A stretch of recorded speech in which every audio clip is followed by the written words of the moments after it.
தாத்தா பசங்க கூட வெளியே போறேன், ஒரு 500 ரூபாய் காசு கொடுங்க. இந்தாப்பா மச்சான், கிளைமேட் வேற சக்கதான் இருக்கு, சரக்கு அடிக்கும் போலே இருக்குது, கையில காசு தான் இல்லையே. மச்சான் இப்ப என்ன உனக்கு சரக்கு அடிக்கணுமா? என் தாத்தா எதுக்கிட்ட இருக்காரு, ஒரு 5 நிமிஷம் இங்கே நான் போய் காசு எடுத்து தர்றேன்.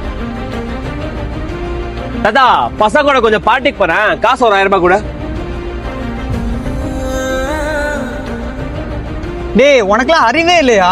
யா இப்ப என்ன ஆச்சு? உங்க அம்மா அப்பா இறந்ததுக்கு அப்புறம் உன் தாத்தா உன்னை எவ்வளவு கஷ்டப்பட்டு படிக்க வச்சு ஆளாக்குனாரு தெரியுமாடா உனக்கு? அவர் படுற கஷ்டத்தை ஒரு நாள் போய் பாடுறா. இந்த மாதிரி தப்புலாம் நீ பண்ண மாட்ட. தாத்தா என்னாச்சு தாத்தா?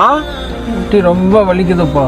வா தாத்தா ஹாஸ்பிட்டல் போலாம். ஹாஸ்பிட்டலுக்கெல்லாம் போனா ஆப்ரேஷன் பண்ணுவாங்கப்பா, நல்லா வரல. தாத்தா நீ என்ன எந்த காலத்துல இருக்க? இப்ப யாரும் முட்டைகளுக்கு ஆபரேஷன் எல்லாம் பண்ண மாட்டாங்க, ஒரு இன்ஜெக்ஷன் மூலமா சரி பண்ணலாம். அந்த மாதிரி ஒரு ஹாஸ்பிட்டல் எனக்கு தெரியும், ஆனா உனக்கு கூட்டு. நான் அப்படி எங்க தாத்தா கூட்டு வந்து இடம் தான் பெங்களூர் ஜேபி நகர்ல இருக்க பெயின் கிளினிக். டாக்டர் செக் பண்ணி பார்த்து சஜஷன் பண்ணது லேசர் ட்ரீட்மெண்ட். இது UK US முட்டி வலிக்கு பண்ற ஒரு அட்வான்ஸ் ட்ரீட்மெண்ட். எங்க தாத்தா உள்ள கூட்டு போய் எந்த ஒரு சர்ஜரி பண்ணாம ஒரே ஒரு இன்ஜெக்ஷன் போட்டு 30 மினிட்ஸ்ல குணப்படுத்திட்டாங்க. இப்போ எங்க தாத்தா ஃபுல் ஹாப்பி. இவங்க கிளினிக் பெங்களூர்ல மட்டும் இல்ல, சென்னை நுங்கம்பாக்கத்துல இருக்கு. மோர் டீடைல்ஸ் வேணும்னா ஸ்கிரீன்ல இவங்க நம்பர் தரேன், கான்டாக்ட் பண்ணிக்கோங்க.